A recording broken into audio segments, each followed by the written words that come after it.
نحمده ونصلي على رسوله الكريم اما بعد فاعوذ بالله من الشيطان الرجيم بسم الله الرحمن الرحيم رب اشرح لي صدري ويسر لي امري واحلل عقدة من لساني يفقهوا قولي. ذم المسألة، سوال کرنے کی مذمت، بے جا سوال کرنے سے بچنا چاہیے. عن حکیم ابن حزام رضی اللہ عنہ عن النبی صلی اللہ علیہ وسلم قال الید العلیا خیر من الید السفلی وابدأ بمن تعول وخیر الصدقة عن ظہر غنى ومن يستعفف يعفه اللہ ومن يستغنی یغنہ اللہ. رواہ البخاری. حکیم بن حزام رضی اللہ عنہ نبی اکرم صلی اللہ علیہ وسلم سے روایت کرتے ہیں کہ اوپر کا ہاتھ نیچے کے ہاتھ سے بہتر ہے، یعنی دینے والا لینے والے سے بہتر ہے. پہلے اپنے بال بچوں اور عزیزوں کو دو، اور عمدہ خیرات وہی ہے جس کو دے کر آدمی مالدار رہے. یعنی باہر خرچ کرنے سے پہلے اپنے رشتہ داروں پر خرچ کرنا زیادہ افضل ہے، اور اسی طرح وہ صدقہ زیادہ افضل ہے کہ جس کے کرنے کے بعد انسان کے اپنے پاس بھی ضرورت کا بچ رہے. کیونکہ اگر انسان سب کچھ دے ڈالے تو شیطان اس کے دل میں وسوسہ ڈالے گا کہ تم نے ایسا کیوں کیا، یا جو کیا وہ درست نہیں کیا، اور شاید اس کو دین سے یا نیکی کے کام سے آئندہ کے لیے متنفر کرنے کا ذریعہ بنے. تو اس لیے انسان کو اتنا ہی خرچ کرنا چاہیے جتنا خرچ کرنا وہ برداشت کر سکے، یا یہ کہ وہ آئندہ کے لیے اس کو مزید نیکی کی طرف لے جانے والا ہو، اس سے روکنے والا نہ ہو. اور دوسرا یہ کہ انسان دے کر خود اتنا فقیر نہ ہو جائے کہ پھر دوسروں کے آگے ہاتھ پھیلانا شروع کر دے. اور جو کوئی سوال کرنے سے بچنا چاہے گا اللہ تعالیٰ اس کو بچائے گا، یعنی خود اس کی ضرورت پوری کر دے گا. ایسا موقع نہیں لائے گا کہ وہ کسی سے مانگے، بن مانگے ہی اس کو عطا کرے گا. اور جو کوئی بے پرواہی کی دعا مانگے اللہ اسے بے پرواہ کر دے گا. یعنی کیا دعا مانگے کہ یا اللہ مجھے کسی کا محتاج نہ کرنا. تو اللہ تعالیٰ اس بندے کے دل کا حال جانتے ہیں اور اس بندے کے حالات کو پہچانتے ہیں کہ وہ کس جذبے اور کس نیت سے دعا کر رہا ہے. لہذا جس شخص کے دل میں واقعی ایسی طلب ہوگی اللہ تعالیٰ اس کی اس طلب کو پورا کر دے گا. اس حدیث کو بخاری نے روایت کیا ہے. وعن الزبیر بن العوام رضی اللہ عنہ عن النبی صلی اللہ علیہ وسلم قال لأن يأخذ أحدكم حبله فيأتي بحزمة الحطب على ظهره فيبيعها فيكف الله بها وجهه خير له من أن يسأل الناس أعطوه أو منعوه. رواہ البخاری. حضرت زبیر بن عوام رضی اللہ عنہ کہتے ہیں کہ نبی اکرم صلی اللہ علیہ وسلم نے فرمایا، تم میں سے کوئی اپنی رسی لے کر جنگل جائے اور لکڑیوں کا ایک گٹھا اپنی پیٹھ پر اٹھا کر لائے، پھر اسے بیچے، اور اس کے سبب اللہ تعالیٰ اس کی آبرو رکھے. ایسا کرنا بہت بہتر ہے سوال کرنے سے، کیونکہ معلوم نہیں کہ لوگ اسے دیں یا نہ دیں. اسے بخاری نے روایت کیا ہے.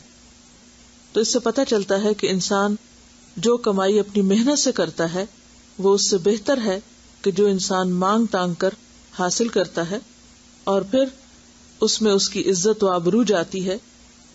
تو اس لیے کہا گیا کہ اگر کوئی چھوٹا موٹا کام ملے اور وہ بھی کر لے انسان اور اس سے اپنی کمائی کا اہتمام کرے تو وہ زیادہ بہتر ہے کہ لوگوں سے بھیک مانگے. بے جا سوال کرنے والا حرام کھاتا ہے. مال جمع کرنے کے لیے مانگنا آگ کے انگارے جمع کرنا ہے. عن ابی ہریرہ قال قال رسول اللہ صلی اللہ علیہ وسلم من سأل الناس اموالهم تکثرا فانما يسأل جمرا فلیستقل او لیستکثر. رواہ مسلم. حضرت ابو ہریرہ رضی اللہ عنہ کہتے ہیں کہ نبی اکرم صلی اللہ علیہ وسلم نے فرمایا، جو آدمی لوگوں سے ان کے اموال یعنی مال اس لیے مانگتا ہے کہ اپنا مال زیادہ کرے، پس وہ آگ کے انگارے مانگتا ہے. اب چاہے تو کم مانگے چاہے تو زیادہ مانگے، یعنی اگر زیادہ ایسے کرے گا تو اس کے انگارے زیادہ ہو جائیں گے، اگر کم کرے گا تو کم ہوں گے. لیکن یہ انتہائی بدترین اخلاقی برائی ہے کہ انسان دوسروں کے مال پر نظر رکھے اور ان سے لے کر اپنے مال کو زیادہ کرنے کی خواہش رکھے. اگلی حدیث ہے کہ بے جا سوال کرنے والے کا سوال قیامت کے دن اس کے منہ پر زخم کی مانند نظر آئے گا. یعنی سوال جو ہے وہ انسان کی جیسے دنیا میں عزت و آبرو کو ختم کرتا ہے، ایسے ہی قیامت کے دن بھی اس شخص کے چہرے کے اوپر ایک داغ ہوگا. جیسے دنیا میں اسٹگما لگ جاتا ہے، اسی طرح قیامت کے دن وہ شخص اسی چیز سے پہچانا جائے گا.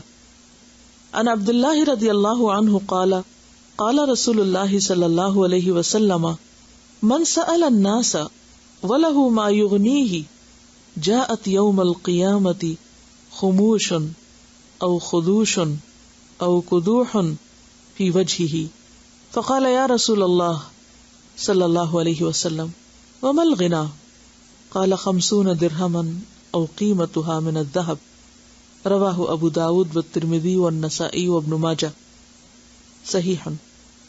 حضرت عبداللہ بن مسعود کہتے ہیں کہ رسول اکرم صلی اللہ علیہ وسلم نے فرمایا کہ جس نے امیری کے باوجود لوگوں سے مانگا، یعنی اس کے پاس ہے پھر بھی وہ اوروں سے مانگتا ہے، وہ قیامت کے دن اس حال میں آئے گا کہ اس کا سوال اس کے منہ پر چھلے ہوئے زخم کا نشان بنا ہوگا. آپ سے کہا گیا کہ کتنی چیز انسان کو مالدار کرتی، کتنا ہو انسان کے پاس تو وہ مالدار ہے.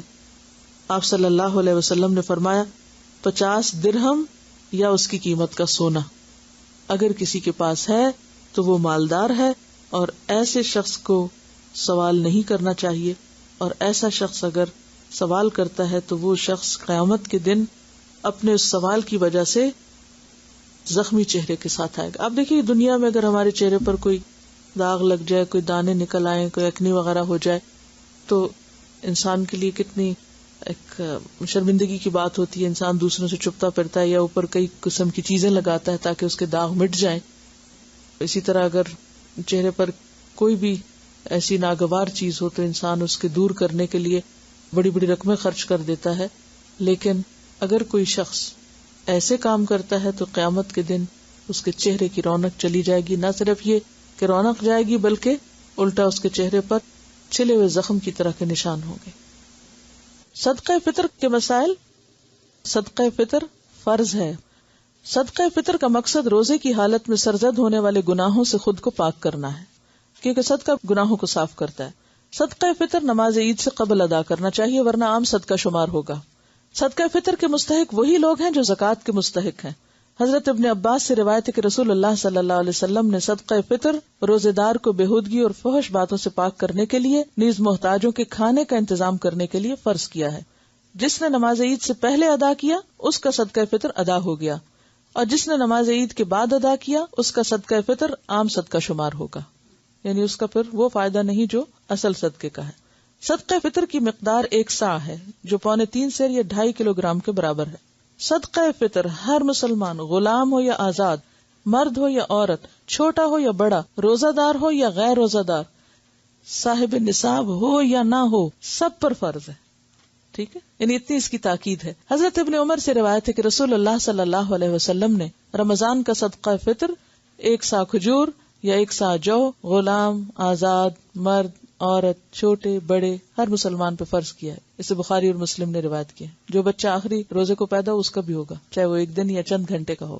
صدقہ فطر غلے کی صورت میں دینا افضل ہے، لیکن پھر اگر نہ ہو ممکن تو پیسے بھی دے سکتے ہیں، یعنی راشن دینا بہتر ہے بنسبت پیسے دینے کے. گیہوں، چاول، جو، کھجور، منقع یا پنیر میں سے جو چیز زیر استعمال ہو وہی دینی چاہیے، یعنی جو بھی کسی علاقے میں لوگ خود کھاتے ہوں جیسے اسٹیپل فوڈ کے طور پر یا عام غذا کے طور پر، اسی کو صدقہ کریں. عن ابی سعید رضی اللہ عنہ یقول كنا نخرج زکاة الفطر صاعا من طعام او صاعا من شعیر او صاعا من تمر او صاعا من اقط او صاعا من زبیب متفق علیہ. حضرت ابو سعید رضی اللہ عنہ فرماتے ہیں کہ ہم صدقہ فطر 1 صاع غلہ یا 1 صاع جو یا 1 صاع کھجور یا 1 صاع پنیر یا 1 صاع منقع دیا کرتے تھے. منقع کیا ہوتا ہے؟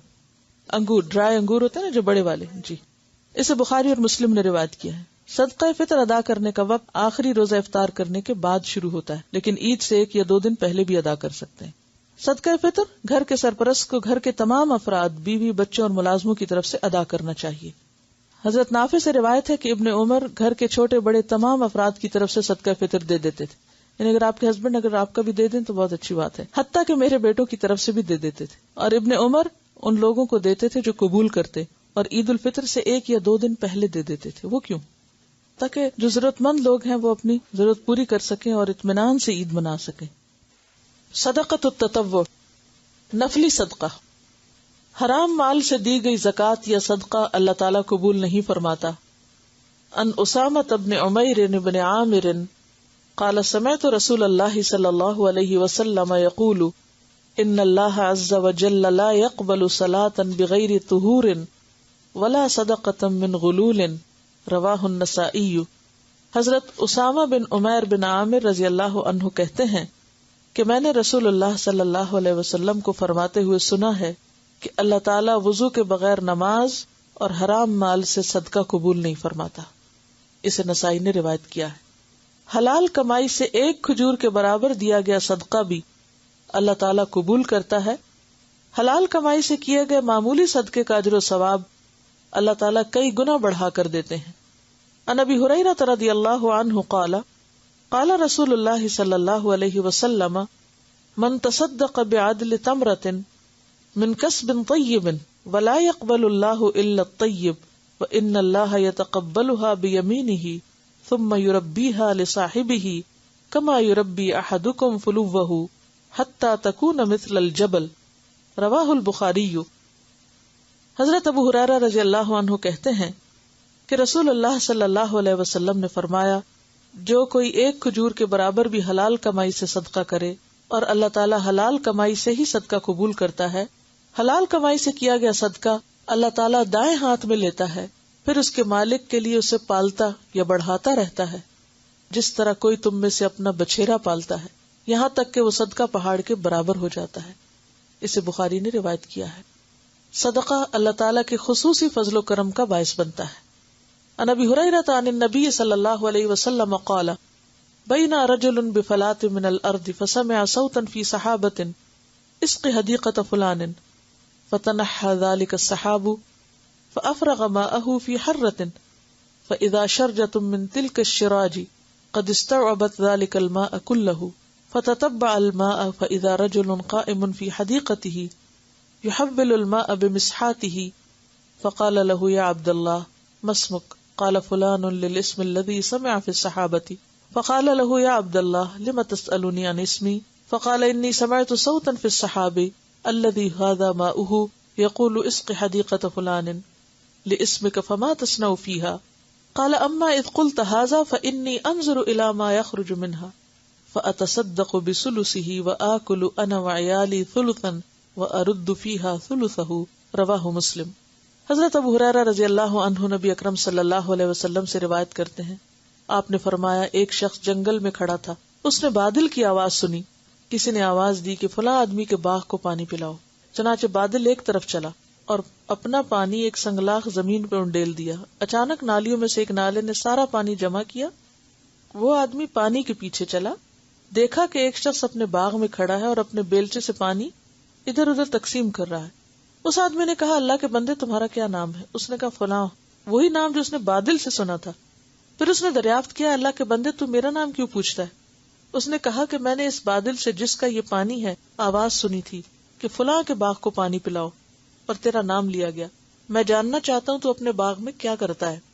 اس نے کہا جب تو نے پوچھا تو میں بتا دیتا ہوں کہ جو کچھ میرے باغ میں پیدا ہوتا ہے اس کا 1/3 میں صدقہ کر دیتا ہوں. 1/3, 1/3 سے میں اور میرا عیال کھاتا ہے اور 1/3 اسی باغ میں لگا دیتا ہوں. اسے مسلم نے روایت کیا ہے. صدقہ اللہ تعالیٰ کے غصے کو دور کرتا ہے اور بری موت سے بچاتا ہے. عن ابی سعید رضی اللہ عنہ قال قال رسول اللہ صلی اللہ علیہ وسلم صدقۃ السر تطفئ غضب الرب وصلۃ الرحم تزید فی العمر وفعل المعروف یقی مسارع السوء. رواہ البیہقی. حضرت ابو سعید کہتے ہیں رسول اللہ صلی اللہ علیہ وسلم نے فرمایا پوشیدہ صدقہ یعنی چھپا کے دینا اللہ کے غضب کو ٹھنڈا کرتا ہے, صلہ رحمی عمر میں اضافہ کرتی ہے, نیک عمل آدمی کو برائی کے گڑھے میں گرنے سے بچاتا ہے. اسے بہقی نے روایت کیا. قیامت کے دن مومن اپنے صدقے کے سائے میں ہوگا. ان مرثد ابن عبداللہ رضی اللہ عنہ قال حدثني بعض اصحاب رسول الله صلى الله عليه وسلم انه سمع رسول الله صلى الله عليه وسلم يقول ان ظل المؤمن يوم القيامة صدقته، رواہ احمد۔ حضرت مرثد بن عبداللہ نبی اکرم صلی اللہ علیہ وسلم کے بعض صحابہ سے روایت کرتے ہیں کہ انہوں نے رسول اللہ صلی اللہ علیہ وسلم سے سنا، آپ فرماتے تھے کہ قیامت کے روز صدقہ ایماندار کے لیے یعنی مومن کے لیے سایہ ہوگا۔ اسے احمد نے روایت کیا۔ معمولی چیز کا صدقہ بھی آگ سے بچا سکتا ہے۔ عن عدی بن حاتم رضی اللہ عنہ قال سمعت رسول اللہ صلی اللہ علیہ وسلم یقول اتقوا النار ولو بشق تمرۃ، رواہ البخاری۔ حضرت عدی بن حاتم کہتے ہیں کہ میں نے رسول اللہ صلی اللہ علیہ وسلم کو فرماتے ہوئے سنا، جہنم کی آگ سے بچو خواہ کھجور کا ایک ٹکڑا دے کر ہی کیوں نہ۔ اسے بخاری نے روایت کیا ہے۔ افضل ترین صدقہ پانی پلانا ہے۔ عن سعد بن عبادہ انہ قال یا رسول اللہ ان ام سعد ماتت فأي صدقة افضل؟ قال الماء، قال فحفر بئرا وقال هذه لأم سعد، رواہ ابو داود حسن۔ حضرت سعد بن عبادہ رضی اللہ عنہ سے روایت ہے، انہوں نے کہا کہ اللہ کے رسول صلی اللہ علیہ وسلم، سعد کی ماں فوت ہو گئی، بس کون سا صدقہ افضل ہے؟ آپ نے فرمایا پانی پلانا۔ انہوں نے ایک کنواں کھودا اور کہا یہ سعد کی ماں کے ثواب کے لیے ہے۔ اسے ابو داؤد نے روایت کیا۔ صدقے کے لیے سفارش کرنے والے کو بھی ثواب ملتا ہے۔ عن ابی بردۃ ابن ابی موسیٰ عن ابیہ رضی اللہ عنہ قال کان رسول اللہ صلی اللہ علیہ وسلم اذا جاءہ السائل او طلبت الیہ حاجۃ قال اشفعوا تؤجروا ويقضي الله على لسان نبیہ صلی اللہ علیہ وسلم ما شاء، رواہ البخاری۔ حضرت ابو بردہ رضی اللہ عنہ اپنے باپ ابو موسیٰ اشعری سے روایت کرتے ہیں کہ جب نبی اکرم صلی اللہ علیہ وسلم کے پاس کوئی سائل آتا یا کوئی اپنی حاجت بیان کرتا تو آپ لوگوں سے فرماتے تم سفارش کرو، تمہیں بھی ثواب ملے گا، اور اللہ تعالیٰ اپنے پیغمبر کی زبان سے جو چاہے گا دلائے گا، یعنی میں دینے والا ہوں اس کو لیکن تم بھی بولو۔ یہ کیوں کہتے تھے؟ ایک تو کہنے کا ثواب، دوسرا یہ کہ جو کہے گا وہ خود بھی کرے گا نا پھر کبھی۔ اسے بخاری نے روایت کیا ہے۔ یہ تربیت کا طریقہ تھا آپ کی۔ صدقہ دینے سے مال کم نہیں ہوتا۔ عن ابی ہریرہ عن رسول اللہ صلی اللہ علیہ وسلم قال ما نقصت صدقۃ من مال وما زاد اللہ عبدا بعفو الا عزا وما تواضع احد للہ الا رفعہ اللہ، رواہ مسلم۔ حضرت ابو ہریرہ رضی اللہ عنہ کہتے ہیں کہ رسول اللہ صلی اللہ علیہ وسلم نے فرمایا صدقہ دینے سے مال کم نہیں ہوتا، معاف کرنے سے اللہ عزت بڑھاتا ہے، اور عاجزی اختیار کرنے پر اللہ بلند مرتبہ عطا کرتا ہے۔ جو تکبر کرتا ہے نا وہ لوگوں کی نگاہوں میں ذلیل ہو جاتا ہے، اور جو عاجزی سے پیش آتا ہے وہ بلند درجہ حاصل کرتا ہے، بلندی حاصل کرتا ہے، اللہ کی نگاہوں میں بھی اور بندوں کی نگاہوں میں بھی۔ اسے مسلم نے روایت کیا۔ تندرستی اور مال کی خواہش کے زمانے میں صدقہ دینا افضل ہے۔ صدقہ دینے میں جلدی کرنا چاہیے۔ عن ابی ہریرہ رضی اللہ عنہ قال جاء رجل الى النبي صلی اللہ علیہ وسلم فقال یا رسول اللہ ای الصدقۃ اعظم اجرا؟ قال ان تصدق وانت صحیح شحیح تخشى الفقر وتأمل الغنى ولا تمهل حتى اذا بلغت الحلقوم قلت لفلان كذا ولفلان كذا وقد كان لفلان، رواہ البخاری۔ حضرت ابو ہریرہ رضی اللہ عنہ سے روایت ہے کہ ایک آدمی نبی صلی اللہ علیہ وسلم کی خدمت میں حاضر ہوا اور عرض کیا، اللہ کے رسول صلی اللہ علیہ وسلم کون سا صدقہ اجر میں افضل ہے؟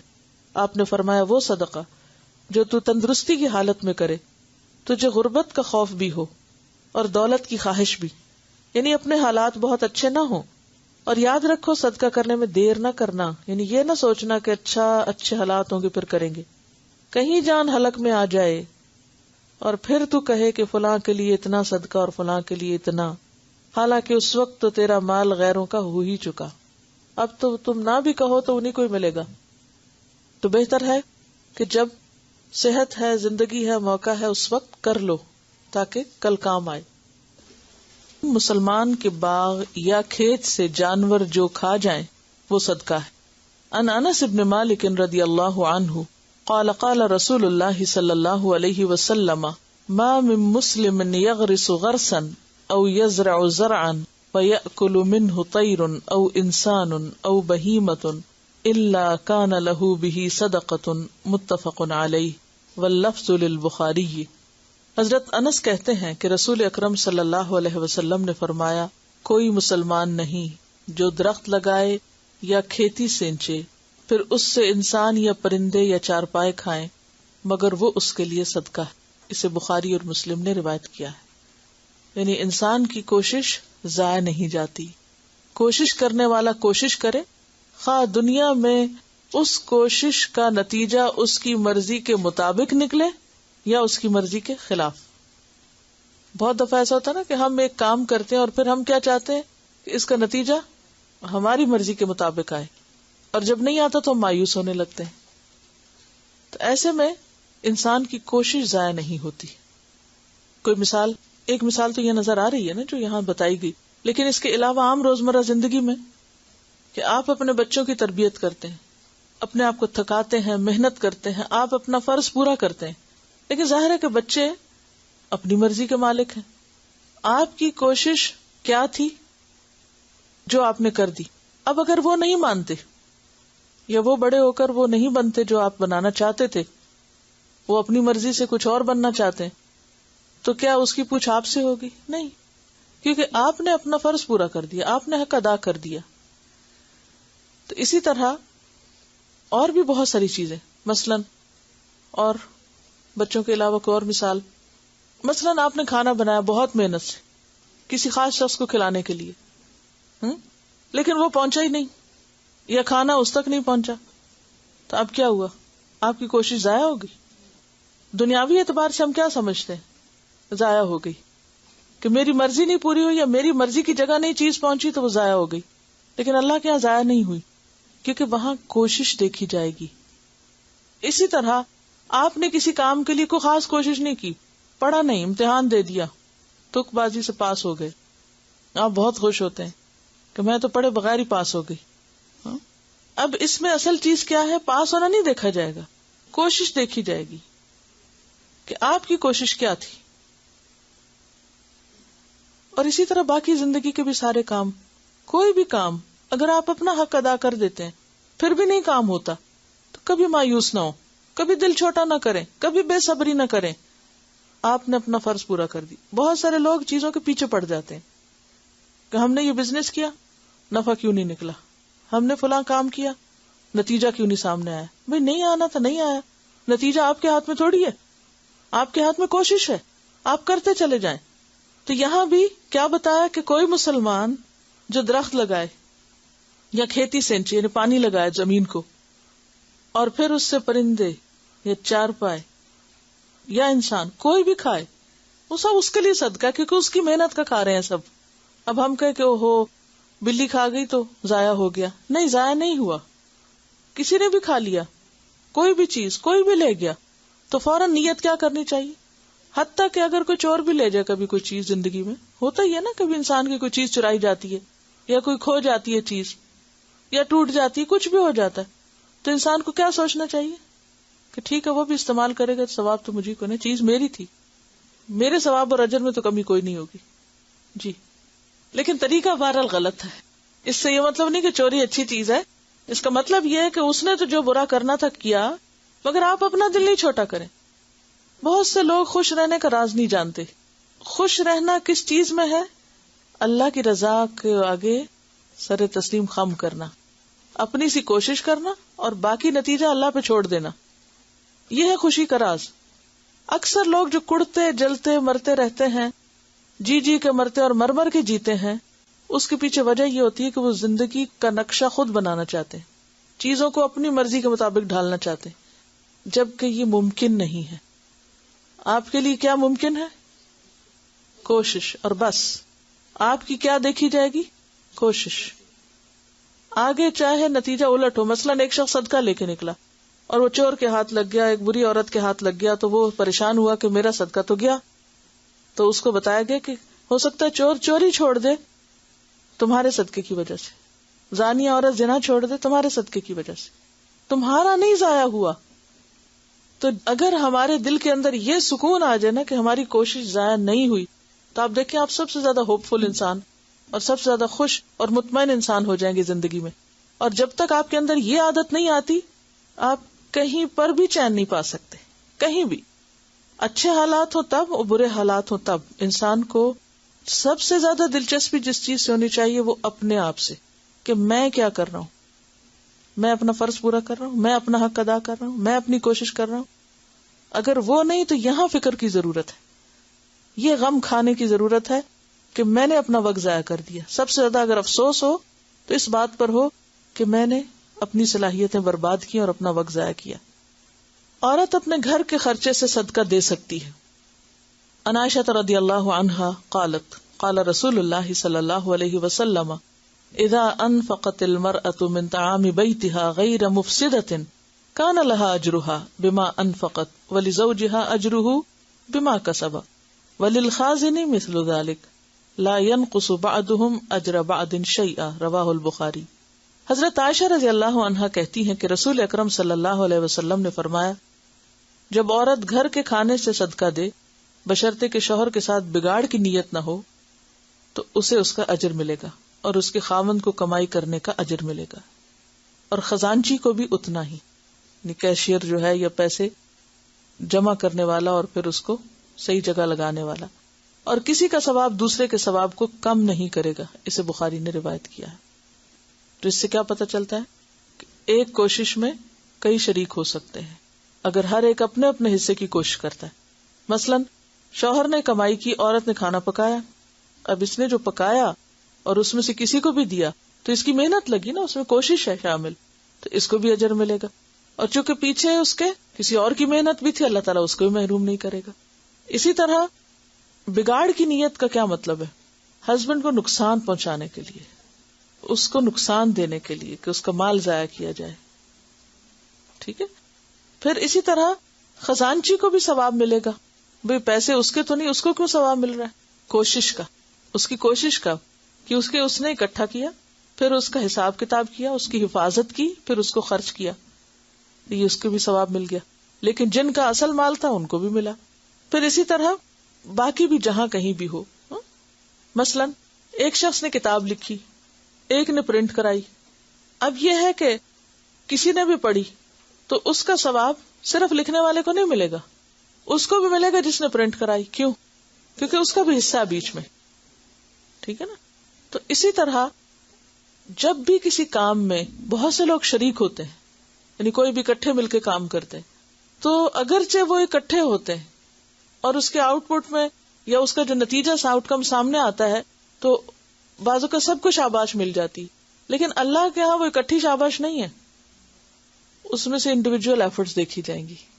چاہے ایک کمبائنڈ ٹاسک تھا، ایک مشترکہ کاز تھی، لیکن ہر ایک کی اپنی کوشش کہ کس کا کتنے % حصہ ہے اس میں. یہ چیز انسان کو بہت ہی فوکس کر دیتی ہے کہ وہ انسان اپنے کام سے کام رکھے، اپنی کوشش میں کمی نہ آنے دے. ہمارا حال کیا ہوتا ہے کہ جب کوئی اکٹھا کام ہو، مشترک کام ہو، ہم میں سے ہر ایک دوسرے پہ ڈالتا ہے، کرتے نہیں، کوئی اور کر دے تو پھر سب انعام لینے کو تیار ہیں. اول تو مسلمانوں کے اندر سے ٹیم ورک ویسے ہی ختم ہو گیا، مشترکہ کام ویسے ہی ختم ہو گئے. حالانکہ کوئی بڑا کام اکیلے نہیں کیا جا سکتا. چھوٹے چھوٹے کام آپ کر سکتے ہیں انڈیویجول، ایک گھر آپ اکیلے چلا سکتے ہیں، مگر کوئی بڑا پروجیکٹ آپ اکیلے نہیں کر سکتے. اگر آپ کر رہے ہیں آپ تھک جائیں گے یا آپ ختم کر دیں گے، اس کو نبھا نہیں سکیں گے. تو اس لیے خود نیکی کماتے ہوئے 4 اور کو بھی اگر آپ شریک کر لیں نا، تو اس میں یہ نہ ہو کہ ان کو ثواب مل جائے گا اور میرا کیا بنے گا. نہیں، آپ کو تو ملے گا ہی، ان کو بھی ساتھ موقع ملے گا، تو ان کو چانس دینے کا بھی ثواب آپ کو ملے گا. صدقہ دے کر واپس لینا جائز نہیں اور خریدنا نامناسب ہے. عن عمر ابن الخطاب رضی اللہ عنہ یقول حملت على فرس في سبيل الله فأداعه الذي كان عنده فأردت أن أشتريه وظننت أنه يبيعه برخص فسألت النبي صلى الله عليه وسلم فقال لا تشتري ولا تعود في صدقتك وإن أعطاك بدرهم فإن العائد في صدقته كالعائد في قائه رواہ البخاری. حضرت عمر بن خطاب رضی اللہ عنہ کہتے ہیں کہ میں نے ایک گھوڑا سواری کے لیے اللہ کے راستے میں دیا، جس کو دیا تھا اس نے ضائع کر دیا، پوری خدمت نہ کی، یعنی گھوڑے کا کوئی حال نہ رہا. میں نے اس کو خریدنا چاہا، کیونکہ ظاہر ہے کہ انسان اگر ایک گھوڑے کو پالتا ہے کچھ، اب آج کل گھوڑے تو نہیں، گاڑی کی مثال لے لیں. مثلا آپ نے اپنی ایک بہت اچھی گاڑی کسی کو دی اللہ کے راستے میں استعمال کرنے کو. اس نے اس کی پرواہ نہ کی. تو میں نے اس کو خریدنا چاہا کہ میں واپس لے لیتا ہوں تاکہ جیسا وہ اچھا تھا پہلے ویسا ہی ہو جائے, اور خیال کیا کہ وہ سستا بیچ دے گا کیونکہ اب اس کا حال ہی کچھ نہیں رہا. میں نے حضرت صلی اللہ علیہ وسلم سے پوچھا, آپ نے فرمایا اسے مت خریدو اور اپنے صدقے کو واپس نہ لو. یعنی صدقہ دے کے نہ تو واپس لو اور نہ ہی اس مال کو پھر خریدو, خواہ تم کو 1 درہم میں کیوں نہ دے, کیونکہ صدقہ دے کر واپس لینے والا ایسا ہی ہے جیسا قے کر کے چاٹنے والا. اسی طرح ہبہ کا لفظ بھی ایک اور حدیث میں آتا ہے, جیسے تحفہ یا کچھ بھی دینا, یعنی ضروری نہیں کہ صرف صدقہ ہی ہو بلکہ کسی کو بھی کوئی چیز دے کے پھر اس سے واپس لینا. اسے بخاری نے روایت کیا ہے. میت کی طرف سے صدقہ کرنا جائز ہے. ان ابن عباس ان رجلا قال یا رسول اللہ ان امی توفیت افینفعها ان تصدقت عنها قال نعم قال فان لي مخرفا فاشهدك انی قد تصدقت به عنها رواہ الترمذی. حضرت عبداللہ بن عباس رضی اللہ عنہ سے روایت ہے کہ ایک آدمی نے کہا, اے اللہ کے رسول صلی اللہ علیہ وسلم, میری والدہ فوت ہو گئی ہے, اگر میں اس کی طرف سے صدقہ کروں تو کیا اسے فائدہ ہوگا؟ آپ نے فرمایا ہاں. اس نے کہا, میرا ایک باغ ہے, میں آپ کو گواہ کرتا ہوں کہ میں نے اس کی طرف سے صدقہ کر دیا. اسے ترمذی نے روایت کیا. جیسے ماں باپ تھے ویسی ہی اولادیں تھی. آج کل ماں باپ خود بھی نہیں کرتے تو ان کی اولاد ان کے مرنے پہ ان کے لیے کیوں کرے؟ تو صحابہ کرام خود بھی اللہ کے راستے میں دینے والے تھے, لہٰذا بچے جو تھے وہ بھی ماں باپ کے لیے اتنے بڑے بڑے صدقے کرنے والے تھے. فقیر آدمی غنی یا آل ہاشم کے کسی فرد کو صدقہ کے مال سے ہدیہ دے سکتا ہے. ان انس ان النبی صلی اللہ علیہ وسلم اتي بلحم قال ما هذا قالوا شيء تصدق به على بريرة فقال هو لها صدقہ ولنا ہدیہ رواہ ابو داؤد. حضرت انس رضی اللہ عنہ کہتے ہیں کہ نبی اکرم صلی اللہ علیہ وسلم کے پاس گوشت لایا گیا. آپ نے پوچھا یہ گوشت کیسا ہے؟ کہا گیا بریرہ پر کسی نے صدقہ کیا ہے. آپ نے فرمایا اس کے لیے صدقہ اور ہمارے لیے ہدیہ ہے. اسے ابو داؤد نے روایت کیا. یعنی بریرہ کو کسی نے صدقہ دیا اور اس نے اپنے صدقے میں سے کچھ حضور صلی اللہ علیہ وسلم کو تحفہ بھیج دیا. تو ایک غریب انسان اگر کسی کو تحفہ دیتا ہے تو خواہ وہ تحفہ اصلاً صدقے کا تھا تو وہ صدقہ اس پہ لگ گیا اس غریب پہ. اب وہ غریب خود کھائے کسی کو دے تو خواہ وہ کسی امیر شخص کو دے تو وہ اس کے لیے لینا جائز ہے. اب اس میں ایک اور بڑی پتے کی بات سامنے آتی ہے اور وہ یہ ہے کہ اس دور میں صدقہ کا کتنا رواج تھا, حتیٰ کہ ایک لونڈی اور ایک غلام اور ایک غریب سے غریب شخص جو ہے وہ بھی نکال رہا ہے.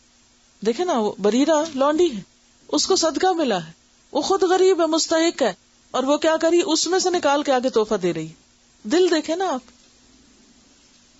ہم جیسے ہوں تو وہ کہیں کہ میں تو خود اتنا ضرورت مند ہوں, میں کسی کو کیا دوں, 2 دن کھائیں گے.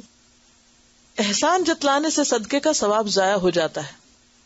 ان ابی ذر قال قال رسول اللہ صلی اللہ علیہ وسلم ثلاثۃ لا یکلمہم اللہ عز وجل یوم القیامہ ولا ينظر الیہم ولا یزکیہم ولہم عذاب علیم المنان بما اعطى والمسبل ازارہ والمنفق سلعتہ بالحلف الکاذب رواہ النسائی. حضرت ابو ذر رضی اللہ عنہ کہتے ہیں کہ نبی اکرم صلی اللہ علیہ وسلم نے فرمایا قیامت کے دن اللہ تعالیٰ 3 آدمیوں سے نہ کلام کرے گا, نہ ان کی طرف دیکھے گا, نہ ان کو پاک کرے گا, اور ان کے لیے دردناک عذاب ہوگا. نمبر 1, دے کے احسان جتانے والا. اگرچہ اس میں مال کا ذکر ہے لیکن کچھ بھی دے کے, حتیٰ کہ علم دے کے, کسی کو کچھ سکھا کے. سکھانا بھی صدقہ ہے نا, تعلیم دینا صدقہ ہے, کسی کو کوئی اچھی بات بتانا صدقہ ہے. اب آپ نے کسی کو کوئی اچھی بات بتائی اور پھر آپ اس کو جتاتے رہے یا اس سے کچھ ڈیمانڈ کرتے رہے کہ میں نے تمہیں سکھایا تم میرا احترام کرو, یہ بھی تو وصولی ہے نا. میں نے تمہارا یہ بھلا کیا تھا تو تم میرے ساتھ اب یہ کرو, اور تم نے یہ نہیں کیا, یہ تانا دینا, یہ سب اس میں آتا ہے. کسی کے ساتھ کچھ بھی خیر کا وہ کام کر دیں, بس کرے اور بھول جائیں, اس کو مینشن نہ کریں, اس کا ذکر نہ کریں, احسان نہ جتائیں, کیونکہ یہ عمل اللہ کی نظر میں اتنا ناپسندیدہ ہے کہ ایسا شخص اللہ کے نزدیک انتہائی قابل نفرت ہے. اللہ تعالیٰ اسے دیکھنا بھی نہیں چاہیں گے, اس سے بات بھی نہیں کریں گے. انسان کس سے بات نہیں کرتا؟ آپ کس سے نہیں بولنا چاہتے جس کے لیے آپ کے دل میں کوئی جگہ نہ ہو؟ اور ایسا کب ہوتا ہے؟ کسی شخص کی بری حرکتوں کی وجہ سے. تو دیکھ کر احسان جتانے والا اللہ کی نظر میں اتنا خبیث انسان ہے کہ جس سے اللہ تعالیٰ قیامت کے دن بات بھی نہ کریں گے. اور آج آپ دیکھیں دنیا میں بھی عموماً لوگ دوسروں کا دل کس سے دکھاتے رہتے ہیں؟ ایسی باتوں سے دکھاتے نا. کسی کو کچھ دے دیا, کوئی تحفہ دے دیا, یا کوئی کسی کا کچھ بھلا کر دیا, اس کے بعد اس کے سر پہ سوار رہے, کسی نہ کسی طرح جتاتا رہا. نمبر 2, تہ بند لٹکانے والا, تکبر اور فخر کی وجہ سے, یعنی کپڑا لمبا ایسا کہ جو زمین پہ گھسٹے. نمبر 3, جھوٹی قسم سے اپنا سودا بیچنے والا, یعنی دھوکہ دینے والا. چیز یعنی کہ اتنی ویلیو کی نہیں, لیکن دوسرے کو اللہ کا نام لے کے بیچ میں بیچ دی, کیونکہ جب کوئی اللہ کا نام سنتا ہے تو وہ پھر یقین کر جاتا ہے. ہر نیکی کا کام صدقہ ہے. اب یہ آپ دیکھیں نا, ابھی میں نے جو کہا نا کہ صدقہ دے کے احسان جتانے والا, المنان, تو یہاں کوئی نیکی آپ کسی کے ساتھ کریں, صرف مال کی نہیں بلکہ کوئی بھی کسی کا بھلا کریں, وہ سب صدقہ ہے. اور وہ کر کے پھر الٹا جتانا شروع کر دیں. حتیٰ کہ اس میں ایک بات یاد رکھیں کہ جو بعض اوقات پیرنٹس بھی بچوں کو بہت جتاتے ہیں نا, یہ بھی درست نہیں. پھر اللہ نے امانتیں رکھی تھی آپ کے پاس, آپ نے ان کی تربیت کی, ان کے ساتھ اچھا کیا, اپنا فرض پورا کیا. اب بار بار بچوں کو یہ جتانا, دیکھو میں نے تمہارے ساتھ یہ کیا تھا اور میں نے تمہارے لیے وہ کیا اور وہ کیا, یہ کر کے ضائع نہ کریں, کیونکہ اس سے بعض اوقات حاصل کچھ بھی نہیں ہوتا. ان حذیفہ قال قال نبیکم صلی اللہ علیہ وسلم کل معروف صدقہ, رواہ مسلم. حضرت حذیفہ کہتے ہیں کہ تمہارے نبی اکرم صلی اللہ علیہ وسلم نے فرمایا, قال نبیکم, کیا خوبصورت انداز ہے بات کرنے کا. کیوں کہا تمہارے, یہ نہیں کہا نبینا, اس لیے کہ تم بھی اس بات کو اتنی امپورٹنس دو, اس کو مطلب پرسنل لو کہ تمہارے بھی نبی ہیں, کہ ہر نیکی کا کام صدقہ ہے. اسے مسلم نے روایت کیا ہے. سبحانک اللہم و بحمدک, نشہد ان لا الہ الا انت, نستغفرک و نتوب الیک. السلام علیکم و رحمۃ اللہ وبرکاتہ.